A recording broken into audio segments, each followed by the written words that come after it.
자리신 계신 분들에게도 같은 은혜에 있기 바랍니다. 이번에 한국이 된 72주년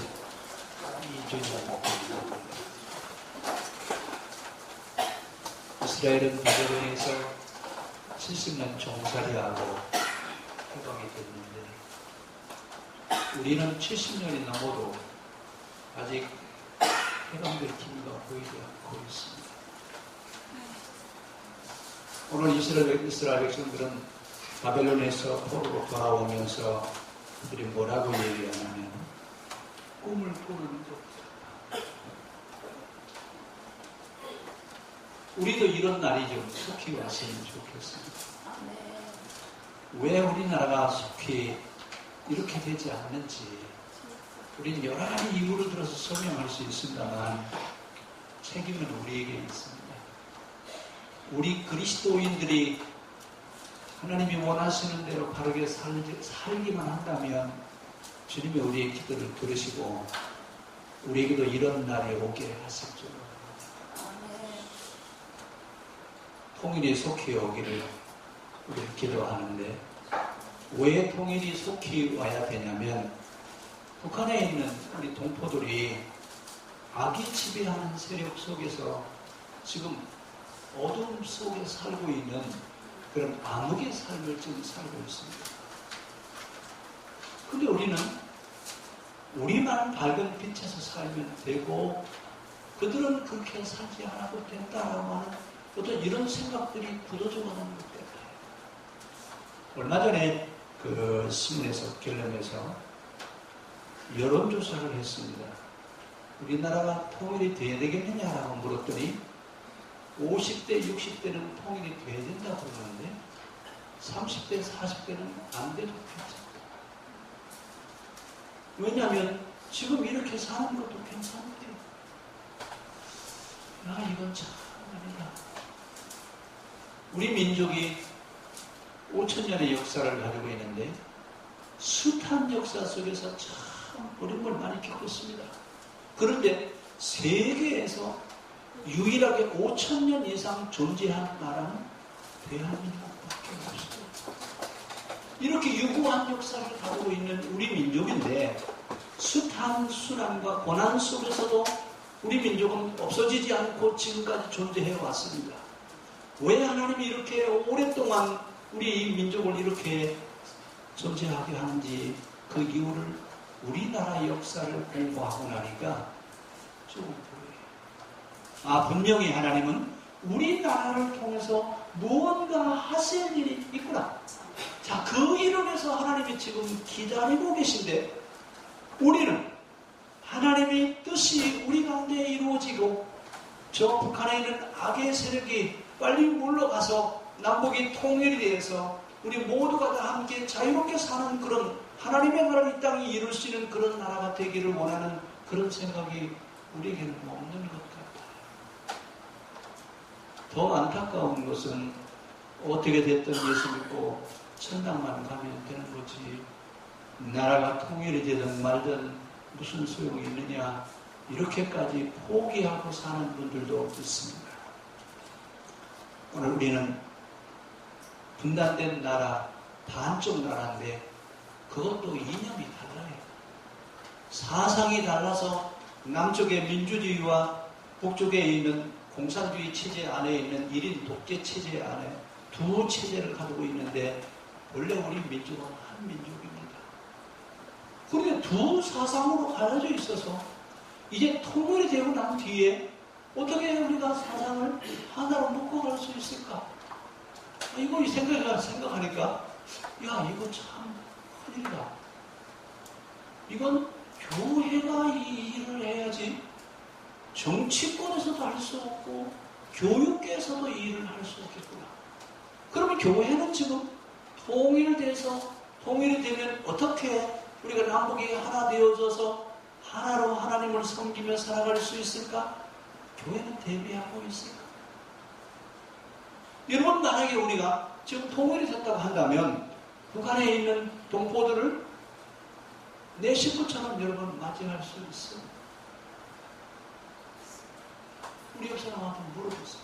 통일이 됐을 때 북한 주민들을 우리 지금 형제처럼 자매처럼 그렇게 하나의 공동체를 이루어갈 수 있을 것인지 한번 물어보세요. 예? 있어요? 여러분 심각한 문제입니다. 지금 10년도 아니고 20년도 아니고 70년 동안 달라져 있는 사고 속에서 세대가 바뀌었어요. 문제는 나라가 분단되어졌던 그 분단 세대들이 지금 살고 있는 것이 아니라 2세, 3세대들이 지금 살고 있는데 그들은 완전히 공산주의화되어 있는 사상을 가지고 있어요. 이런 사상을 가지고 있는 사람들하고 같이 통일이 됐을 때 과연 우리는 하나가 될 수 있을까? 우리 많이 고민해야 돼요. 그러면 만약에 통일이 됐을 때 어떻게 하면 하나로 뭉칠 수 있을까? 어떻게 하면 한 사상을 가지고 우리가 한 민족이었던 것을 다시 회복시킬 수 있을까? 그럼 이거 우리 기도해야 됩니다. 그냥 될 일 아니에요. 어떤 분들은 우리 민족의 고유한 전통 정신을 다시 회복시켜서 그 정신을 다시 심어주면 남한과 북한에 가지고 있던 두 양극화되어 있는 사상을 융화시킬 수 있지 않겠느냐 이렇게 얘기하는 사람도 있습니다. 근데 문제는 사고는 한 번 정해지면 그 사고를 다시 바꾼다라고 하는 건요 한 세대가 지나갈 만큼 어렵습니다. 한 번 정립되어진 사고는 다시 그 사고를 바꾼다라고 하는 건 정말 어렵습니다. 자, 이렇게 어려운 난감한 문제를 우리가 지금 안고 있습니다. 이런 문제를 안고 있는데 우리는 문제의식 그 자체도 지금 느끼지 않고 살아가고 있다고 말입니다. 왜 그러냐 그랬더니 이기주의와 실용주의 영향 때문에 그렇다. 이기주의라고 하는 것이 여러분 종교개혁 이후에 종교개혁하기 전에는 모든 사람들이 공동체 신앙이었습니다. 성주가 기독교인이면 그 성 안에 있는 사람은 모두가 다 이유 없이 다 기독교인이에요. 이렇게 살았는데 종교개혁을 하고 나서 뭐라고 얘기하느냐면 신앙은 자유야. 내가 신앙생활을 하든 안 하든 내가 세례를 받든 안 받든 무슨 상관이냐 이러면서 개인주의가 싹트기 시작하면서 오늘 여기까지 왔습니다. 근데 이 개인주의가 우리의 생활의 주축이 되어버렸어요. 이래서 개인주의화되어 있는 사고 구조는 자기중심이지 타인중심이 아니에요. 성경은 자기중심이 아니라 이타주의입니다. 다른 사람을 위해서 존재하는 삶을 살아가라고 얘기합니다. 여기다가 여러분 미국에서 들어온 실용주의라고 하는 이 실용주의는 미국 사상이에요. 근데 이 실용주의는 무슨 생각이냐면 뭐든지 하면 이익이 발생해야 된다 그 얘기입니다. 이득이 있어야 된다 그 얘기예요. 이기주의와 실용주의가 같이 병합되어지면서 완전히 우리의 사고 속에는 우리 민족이 가지고 있는 전통 사상적 구조가 다 와해돼 버렸어요. 이런 사고 구조 속에 우리가 지금 72주년 광복절을 맞는데 그냥 광복절 오니까 광복절이다라고 넘겨야 될 일이 아닌 것 같아요. 우리 모두는 지금 남북이라고 하는 이 분단된 상황, 이런 나라 속에 요즘은 여러분 이 트럼프가 그런 사람하고 또 김정은이하고 말싸움을 하는데 도대체 이 사람들이 정신이 있는 소리를 하는 건지 없는 건지 도대체 모르겠어요. 정치는 백성을 위해서 하는 겁니다. 전쟁은 약탈하기 위해서 하는 거거든요. 근데 이제는 심각한 이야기를 주고받고 있어요. 근데 더 놀라운 것은 우리나라 밖에 있는 사람들은 한국이 곧 전쟁이 일어난다 이렇게 하고 있는데 우리는요 전혀 상관이 없어요. 쟤들이 쳐들어온다 해도 우리는요 감각이 있어요? 왜 그렇죠? 안 쳐들어올 거라고 여러분 믿습니까? 걱정되는 건요. 저 북쪽에 있는 저 오랜 것이 아주 정신이 좀 이상해요. 제정신이 아니 보통 사람들이 가지고 있는 그런 건전한 정신이 아니라고요. 이래서 걱정인데 우리는 하나도 걱정 안 되나 봐요. 여러분 정말 국가를 위해서 기도해야 됩니다. 나라를 위해서 이제 우리가 정말 기도해야 될 때입니다. 속히 하나님 악의 축이 무너져 가게 하시고 우리 민족이 하나가 되어서 하나님이 원하시는 그 하나님의 뜻을 이 세상에 실현시킬 수 있는 모델 나라가 되기를 하나님이 원하시는 것은 우리 민족에게 하나님의 특별한 뜻이 있습니다. 저는 그걸 믿습니다. 왜냐하면 이스라엘 역사와 우리나라 역사는 비슷한 게 많습니다. 고난의 민족입니다. 중국 사람들이 우리나라 사람들을 뭐라고 부르냐면 신사의 나라다. 염치를 알고 예의를 갖출 줄 아는 그런 나라다라고 아예 중국 사람들이 우리는 중국을 뭐라고 불러요? 떼놈, 오랑캐놈 이렇게 부르거든요. 근데 중국 사람들은 우리나라 사람들을 그렇게 안 봐요. 왜 그러냐 그랬더니 우리나라는 계속 침략을 받아서 여러분 고조선 영토가 얼마나 넓었냐면요. 흥룡강성 그쪽으로 요동반도 이쪽까지 다 그게 우리 땅이었어요.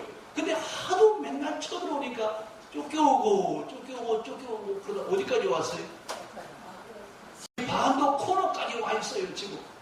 근데 우리나라는 얼마나 신사적이냐면 일본의 그 대마도에 있는 대마도 사람들이 그냥 먹을 것이 없으니까 툭 하면 우리나라 쳐들어와요. 그러니까 하도 속상하니까 우리나라 가서 대마도를 점령했습니다. 점령을 해놓고 뭐라고 그러냐면 다시는 쳐들어오지 말아라. 그리고 와요. 다른 나라 같으면 어떻게 해요? 그냥 완전히 나는 약탈하고 그쪽 지역을 다 쑥대밭 만들었을 거예요. 그 정도 우리나라는 남의 나라를 침략하지 않습니다. 그리고 화해하기를 좋아하고 화합하기를 좋아하는 나라, 그리고 춤을 추고 노래를 부르기를 좋아하는 나라 우리나라예요. 이 우리나라는요 뭘 하든지 잔치를 한다, 뭐 기쁜 일이 있다 그러면 안 빠지는 게 하나 있어요. 뭐지? 예? 춤추고 노래하는 거 빠져요, 안 빠져요? 우리나라는 본래 여러분 노래를 좋아하고 춤추기를 좋아합니다. 이런 민족성을 가지고 있는 우리나라가 뭘 해야 되느냐? 세계 사람들에게 보여줄 게 있어요. 사람들이 사는 것은 서로 화해하면서 서로 도와주면서 위민 정신을 가지고 사는 것이다 라고 하는 것을 홍익인간 정신을 보여줄 수 있는 그런 모델이 우리나라예요. 그래서 하나님이 우리나라를 5,000년 이상 존재하게 하셨던 이유가 여러분 그래서 지금도 하나님 우리나라에 기대를 하고 계십니다. 우리 한국 사람들이어야 성경에 있는 하나님의 나라를 이 땅에 이룰 수 있다고 그렇게 생각하셔서 오늘까지 우리나라를 지탱하게 하시는 줄로 믿습니다.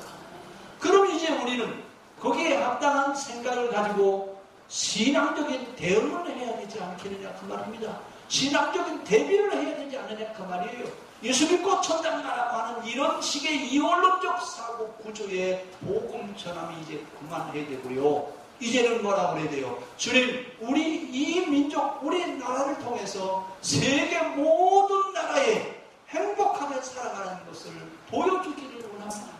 요즘으로 말하면 한강의 기적을 세계 곳곳마다 이루게 하셔서 모든 민족들이 다 골고루 잘 살아나가는 그런 나라들의 모델이 되게 하여 주십시오. 어느 나라가 그렇다고요? 우리나라예요. 6.25 전쟁을 치르고 여러분 얼마나 힘들었어요. 그런데 6.25 전쟁을 치르기 위해서 왔던 미군 군사 병사들이 우리나라 초청해서 와보고 김포공항, 서울 인천공항에 내리면서 눈물부터 흘린답니다. 왜요? 내가 이 나라를 위해서 잘 싸웠다. 내가 이 나라를 위해서 목숨 바쳐 싸웠는데 참 잘했구나. 이러면서 감격의 눈물을 흘린답니다. 여러분, 지금 우리가 지금 민족 정신을 다시 회복하고 이제 광복절을 맞으면서 하나님, 이제 우리나라가 세계적인 그런 일을 감당할 수 있도록 속히 통일되어지는 나라 되기를 원합니다. 이스라엘은 여러분 바벨에서 70년 종살이 하면서 어떻게 포로 생활을 하느냐. 고대 전쟁에서 지면 나라가 없어집니다. 그런데 나라가 없어지는데 그 전쟁에서 패한 나라 사람들은 전쟁 포로로 잡아가는데 어떻게 잡아가느냐면 전부 다 남자고 여자고 할 것 없어요. 옷을 다 벗겨요. 완전히 벌거벗겨가지고 여러분 굴비 묶듯이 발에다가 착복을 쳐서 일렬로 묶어가지고 끌고 갑니다. 그들이 착복을 차고 바벨론으로 끌려가면서 여러분 얼마나 눈물을 흘리면서 탄식했겠어요. 그런데 그건 이스라엘이 망할 때 예배를 안 드려서 망했죠. 성경은 이스라엘 역사가 2번 망하는 얘기를 기록하고 있습니다. 한 번은 바벨론에게 망했고 한 번은 로마에게 망했습니다. 그런데 망할 때 바벨론에게 망할 때도 마찬가지였고 로마에게도 망할 때도 마찬가지였습니다. 그들이 예배를 안 드렸죠. 정말 예배 잘 드렸습니다.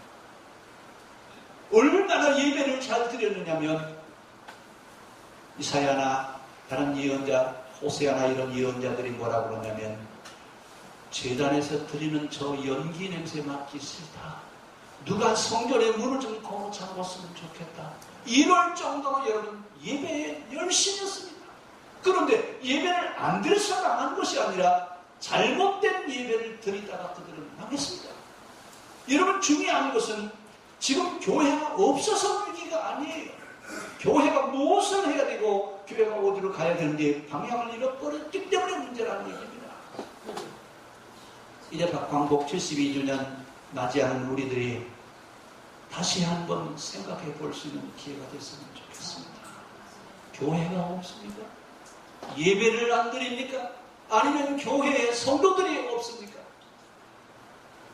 세계적으로 우리나라처럼 교회가 이렇게 많은 나라는 없습니다. 여러분 저녁에 비행기를 타고 우리나라 공항에 내려올 때 뭐가 보이는지 아시죠?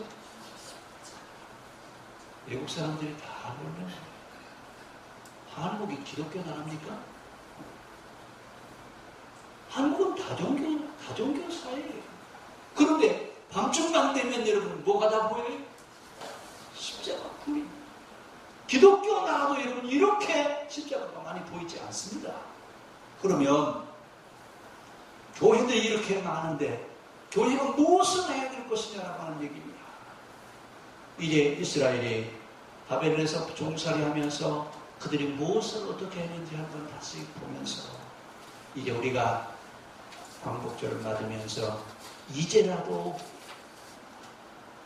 다르게 갔습니다. 이제라도 통일할 수 있는 준비를 했으면 좋겠다고 합니다. 이스라엘은 바벨론 포로 생활하면서 왜 우리가 이 지경이 되느냐? 우리가 과연 돌아갈 수 있겠느냐? 하나님은 살아계시냐라고 하면서 그들은 묻고 있을 때 예루살렘에서 예레미야 제자라고 하는 신명기 예언자들 이 사람들이 바벨론까지 가서 성경을 가르칩니다. 근데 뭘 가르쳤느냐? 신명기를 가지고 가르쳤습니다. 신명기를 가지고 가르쳤기 때문에 그들은 신명기 예언자라고 이렇게 얘기합니다. 왜 신명기를 가지고 얘기하느냐? 여러분 신명기는요 너희 앞에 복과 저주가 있나니 너희는 선택해. 경고의 말씀들이 신명기에는 분명히 우리에게 있습니다.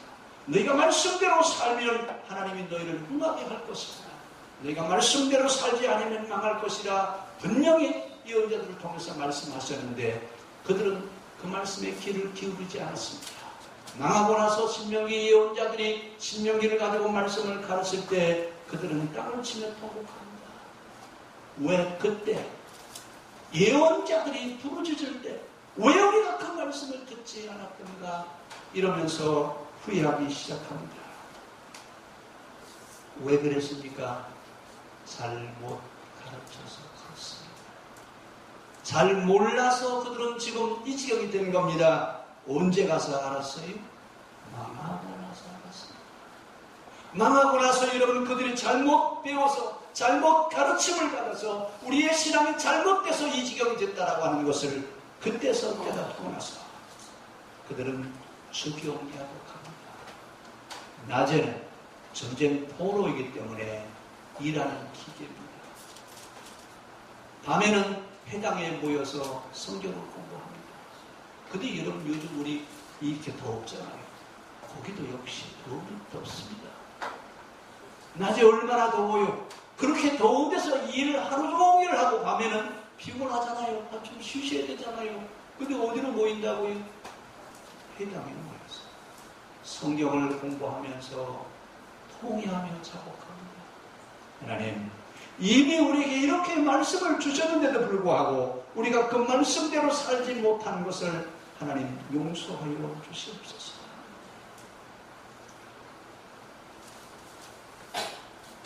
그 바벨론 생활이 이스라엘을 다시 돌아오게 한 그런 역할을 해주었습니다. 어떻게 보면 그 아픔을 겪는 것 때문에 그들은 다시 해방되는 기분을 누렸다 그 말입니다. 오늘 그들이 여러분 해방된 것은 그냥 해방된 게 아니에요. 바벨론 70년 동안 그들은 어떻게 살았습니까? 신명기 예언자들의 가르침을 받아서 주경야독하면서 밤에는 눈물을 흘려가면서 가슴을 치면서 통곡하면서 회개합니다. 하나님, 우리를 용서하여 주십시오. 우리를 불쌍히 여겨 주십시오. 말씀대로 살라고 말씀하셨는데 말씀대로 살지 못하는 것을 용서하여 주십시오. 이러면서 회개 운동을 시작합니다. 그들의 회개는 말로의 회개가 아니라 눈물의 참회였고 자기들이 잘못 신앙생활하는 것을 인정하고 뉘우치고 새롭게 결단하면서 다른 신앙생활을 하기로 다짐할 때 하나님이 그들을 돌아가게 했습니다. 여러분, 바른 신앙생활을 하겠다고 회개하고 말씀으로 돌아오기만 하면 하나님은 새로운 길을 열어주셨습니다. 문제는 여러분, 포로기 예언자들의 말을 들었던 겁니다. 그런데 포로 전에 그들은 어떻게 생활했느냐? 레위기 출애굽기 중심으로 신앙생활을 해왔습니다. 성경은 레위기와 출애굽기만 있지? 그렇습니까?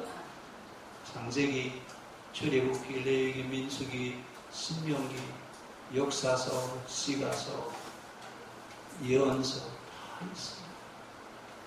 신앙은 성경 중심이라고 하는 말은 예배만 드려가지고 되는 것이 아닙니다. 예배는 우리의 신앙을 점검하면서 하나님 앞에 우리의 신앙의 다짐을 하는 시간이 되어야 합니다. 그런데 예배를 드리면 신앙생활을 한다라고 하는 예배 신학 때문에 그들이 그런 어려움을 겪었습니다. 그러면서 뭐라고 얘기하느냐? 이제는 출애굽기 레위기 신앙이 아니라 이제는 신명기 신앙이어야 된다. 무슨 신앙이어야 된다고? 지금 우리 신앙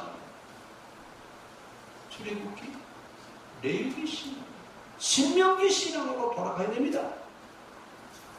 이러면서 신명기 예언자들은 뭐라고 얘기하느냐면 망했을지라도 다시 우리 하나님께로 돌아가자. 말씀으로 돌아가자고 말입니다. 그 말씀으로 돌아가자고 하는 신명기 운동을 통해서 그들은 해방되는 해방의 기쁨을 누렸습니다. 그래서 예수님이 오셔서 예수님도 신명기를 가지고 말씀하시죠. 또 하나의 신명기 운동을 하시는 겁니다. 종교개혁자들이 종교개혁을 하면서 뭐라고 말씀하십니까? 말씀으로 돌아가세요. 말씀으로 돌아가자는 얘기는 신명기 신앙으로 돌아가자는 얘기입니다. 지금 오늘 우리도 어디로 가야 돼요? 다시 신명기 신앙으로 돌아가면 우리에게도 희망이 있습니다.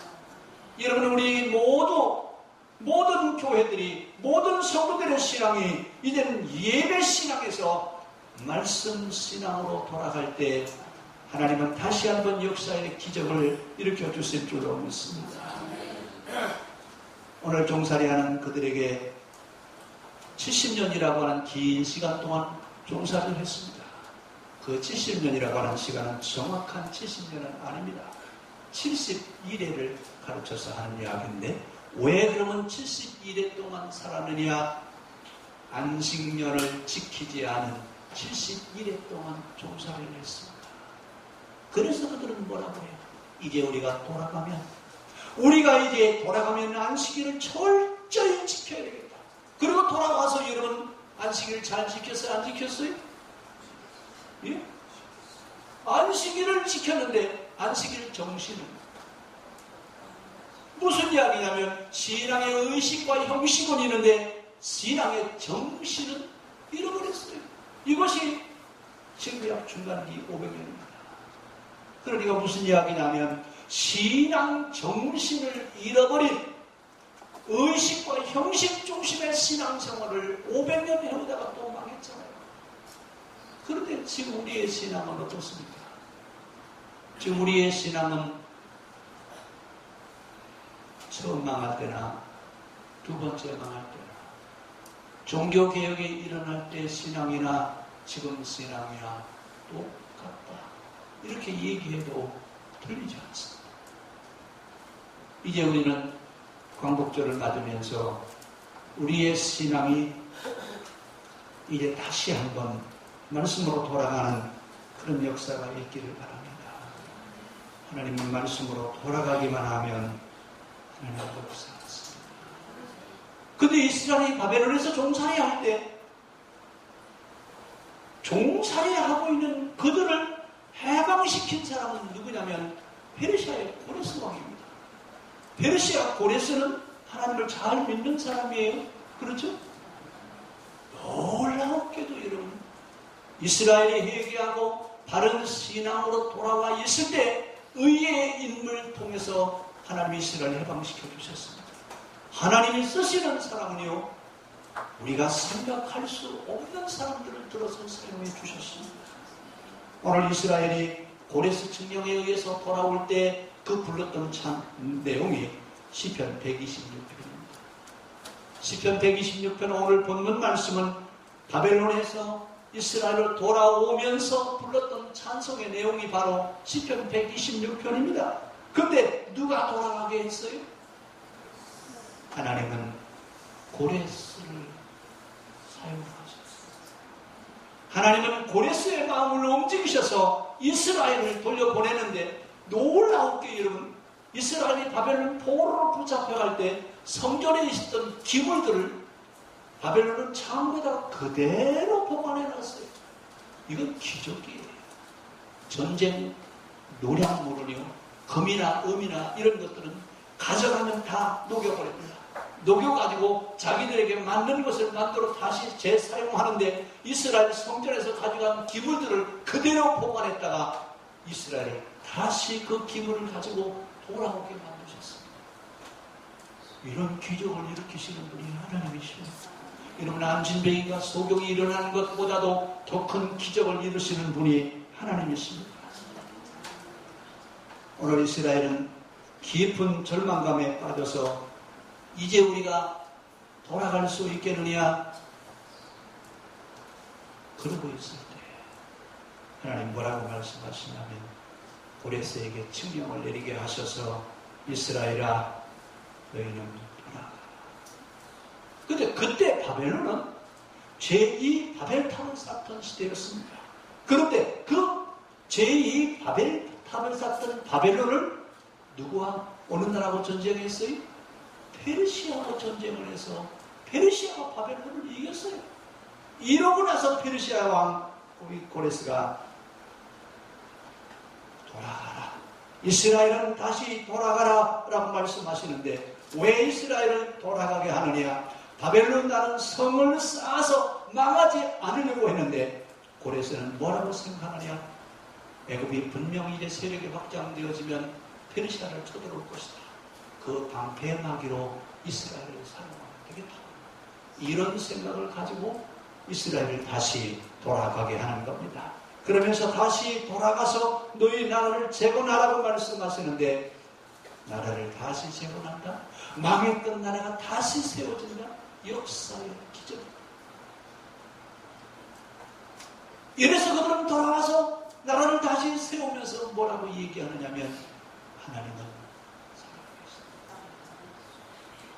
하나님은 지금 우리가 살고 있는 이 교세도 하나님은 살아계셔서 역사를 주관하시는 하나님이 우리 하나님이시로구나. 그러면서 하나님의 신관이 달라졌습니다. 전에는 창조의 하나님에 대한 얘기만 했다면 바벨론에서 돌아와서는 뭐라고 얘기하느냐? 하나님은 역사의 주인이시다. 이 역사를 주관하시는 분은 바로 하나님이시다. 이러면서 그들은 신관이 달라졌습니다. 오늘 이스라엘의 바벨론 포로기를 겪으면서 그들이 새로운 신관을 갖게 됐다는 것처럼 오늘 우리도 이제는 역사의식을 가져야 될 줄 압니다. 세계의 역사, 한국의 역사, 종교의 역사, 신앙의 역사를 바라보면서 우리나라가 해방이 되느냐 안 되느냐라고 하는 것은 우리에게 달려있습니다. 우리가 어떻게 살아가느냐, 우리가 어떻게 신앙생활 하느냐에 달려있다라고 하는 사명의식을 다시 한번 가졌기를 바랍니다. 이스라엘이 바벨론 포로 생활하면서 그들은 철저하게 회개하면서 말씀으로 돌아가자. 그때 생겼던 사상이 인과응보 사상입니다. 우리가 바로 살면 하나님 복을 주시고 잘못 살지 않으면 하나님이 우리에게 벌을 주실 것이다. 이런 인과응보 사상을 가지고 그들이 정말 열심히 살았습니다. 그때 하나님은 역사의 기적을 이루게 하셨습니다. 기독교인은 그 시대의 사명자입니다. 그 시대의 역사를 책임지는 사람들이 누구냐? 그리스도인들입니다. 그러면 우리 시대, 우리 이 나라의 운명을 좌우할 수 있는 사람들이 누구냐? 기독교인입니다. 우리가 어떻게 하느냐에 따라서 나라가 통일이 되느냐 안 되느냐, 아니면 이대로 지속되어지느냐, 아니면 더 어려움을 겪게 될 것이냐라고 하는 것은 그리스도인들이 어떻게 사느냐에 달려 있습니다. 결국 21세기의 운명은 누가 지고 있어요? 21세기의 운명은 우리 기독교인들의 손에 달려 있습니다. 우리가 어떻게 사느냐에 따라서 이 시대가 어떻게 갈 것이냐라고 하는 운명이 달려 있다고 합니다. 이스라엘이 포로 귀환하면서 꿈꾸는 것 같았다고 얘기하는 것처럼 우리도 그런 날이 속히 올 수 있기를 바랍니다. 우리 손에 달려 있습니다. 통일이 언제 되느냐, 어떻게 되어질 것이냐라고 하는 것은 우리 손에 달려 있습니다. 사명의식을 갖고 우리 기도할 수 있기를 바랍니다. 우리 한번 같이 기도하겠습니다. 하나님, 이제 우리가 말씀대로 달려 살게 하셔서 우리나라의 운명이 우리들 손에 달려있는 것을 알게 하시고 다시 말씀으로 돌아가게 하셔서 철저한 신앙생활을 할 수 있기를 원합니다. 말씀대로의 신앙생활을 하게 하여 주시옵소서. 우리 다시 한번 같이 동성으로 기도하겠습니다. 살아계신 아버지 하나님,